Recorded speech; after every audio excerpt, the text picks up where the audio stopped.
सुप्रभात सज्जन श्रोते हो. दिनीमध्ये आपणा सर्वांचे सहर्ष स्वागत. आजचं निरूपणाचं शीर्षक आहे ज्ञानी याचे कर्म. ज्ञानी याचे कर्म म्हणजे ज्ञानी माणसाचं जे कर्म असतं ते काय स्वरूपाचं असतं. आता संस्कृत सुभाषित आहे, म्हणजे ते एक वाक्यच आहे. ते असं आहे, धीमंतो विषयवंते पर्यंते दुःखदाम क्रियाम.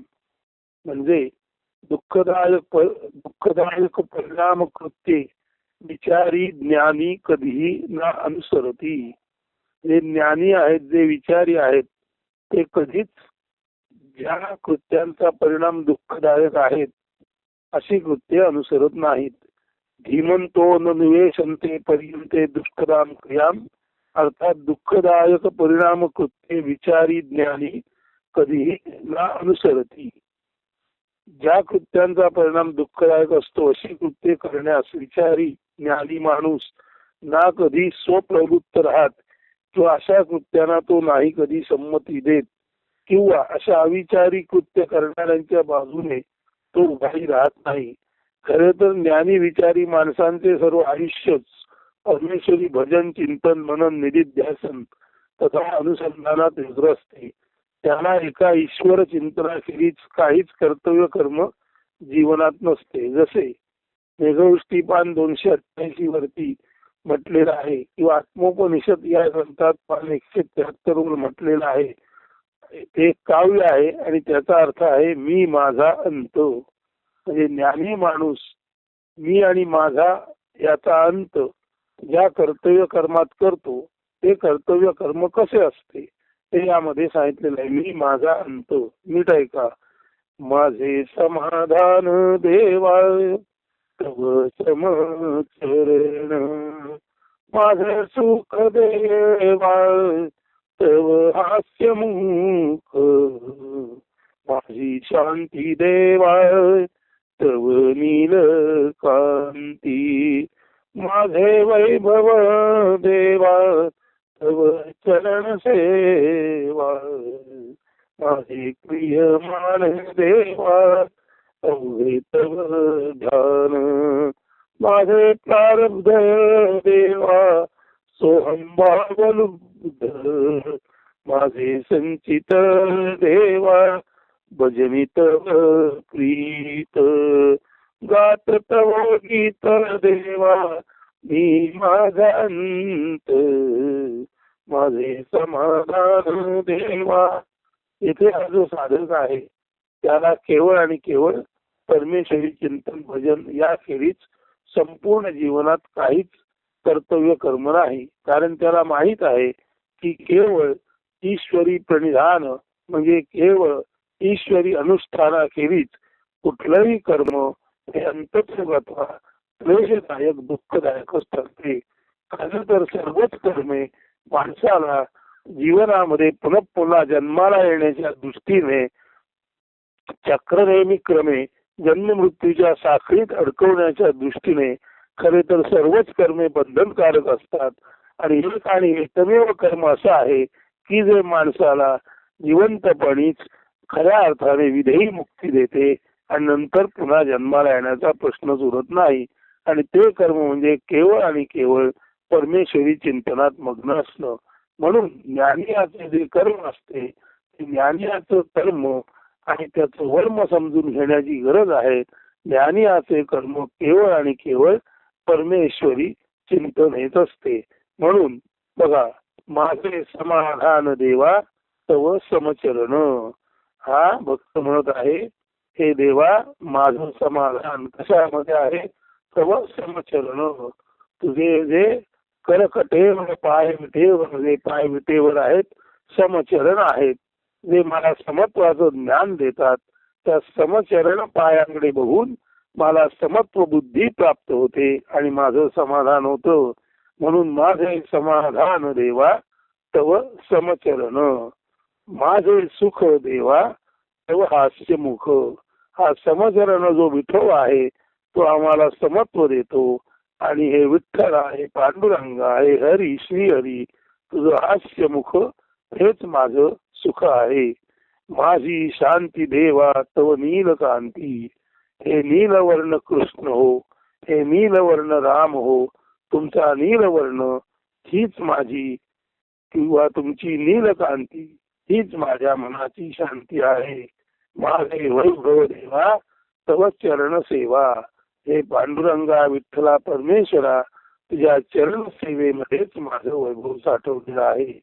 माझे क्रियमान देवा अवघे तव ध्यान, माझी प्रत्येक क्रिया या जन्मातील, माझं वर्तमान जन्मातील सर्व क्रियाकर्म म्हणजे केवळ आणि केवळ अवघे तव ध्यान, सतत तुझं ध्यान धरणं हेच माझं क्रियमान आहे.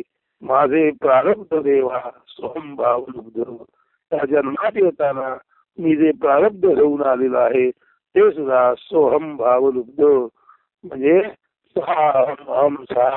म्हणजे आय एम दॅट या भावावरती लुब्ध होणं, या भावावरती प्रेम करणं हेच माझं प्रारब्ध आहे. म्हणून माझे प्रारब्ध देवा सोहम भाव लुब्ध, माझे संचित देवा भजनी तव प्रीत. तुझं माझं क्रियमान तुझं ध्यान आहे, माझं प्रारब्ध सोमभाव लुब्धत आहे, तसं माझं संचित जन्मोजन्मीच माझं जे संचित आहे ते, आणि ते केवळ तुझ्या भजनामध्ये प्रीत, तुझ्या भजनामध्ये प्रेम वाटणं हेच माझं जन्मोजन्मीच संचित आहे. गात तव गीत देवा मी माझा अंत, तुझं गीत गात गातच मी माझेपणाचा अहंकाराचा अहमभावाचा अंत होणं हेच माझं जीवनाचं ध्यान आहे.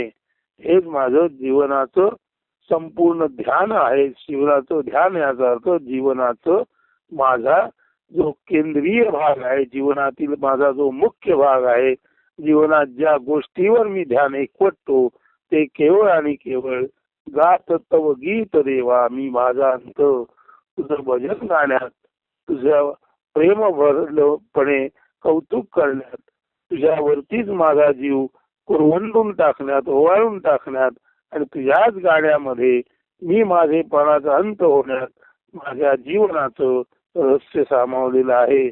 म्हणून ज्ञानियाचं कर्म हे केवळ आणि केवळ ईश्वरी ध्यान चिंतन असतं. अशा अर्थी ज्ञानियाचं कर्म हे निरूपण आपण लक्षात घ्या. जो ज्ञानी असतो, विचारी असतो, त्याला माहीत असतो कुठलंही कर्म शेवटी पुन्हा जन्म मृत्यूच्या साखळीत अडकवतं.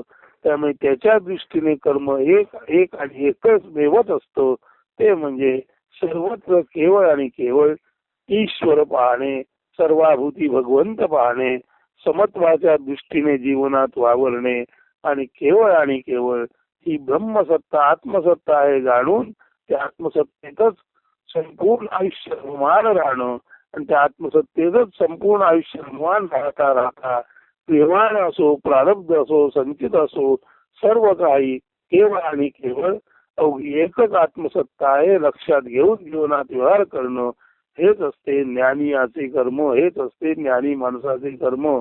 तेव्हा आता हे जे काव्य आहे मी माझा अंत मेघवृष्टी ग्रंथामध्ये पान 288 वरती आलेला आहे आणि आत्मोपनिषद मध्ये पान 173 पानावर आहे.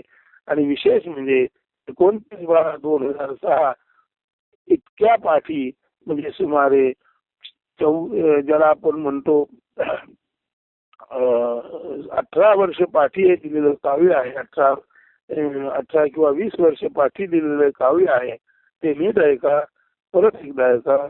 माझे समाधान देवा तव समचरण, माझे सुख देवा तव हास्यमुख, माझी शांती देवा तव नीलकांती, माझे वैभव देवा तव चरण सेवा, माझे प्रियमान देवा अवघे तव ध्यान, माझे प्रारब्ध देवा सोहम भाव लुब्ध, माझे संचित देवा भजनी तव प्रीत, गात तव गीत देवा मी माझा अंत, गात तव गीत देवा मी माझांत, माझे समाधान देवा. म्हणजे भक्ताचे समाधान, सुख, शांती, वैभव, प्रियमान, प्रारब्ध, संचित नव्हे त्याचे संपूर्ण एकूण जीवनच परमेश्वराला अर्पण केलेले असते. अशा अर्थी ज्ञानी असे कर्म म्हणजे संपूर्ण तत्सत ब्रह्मार्पणमस्तु भावो. तर ज्ञानी असे कर्म तत्सत ब्रह्मार्पणमस्तु भावो असं आजच्या निरूपणाचं शीर्षक आहे. ज्ञानी असे कर्म तत्सत ब्रह्मार्पणमस्तु भावो.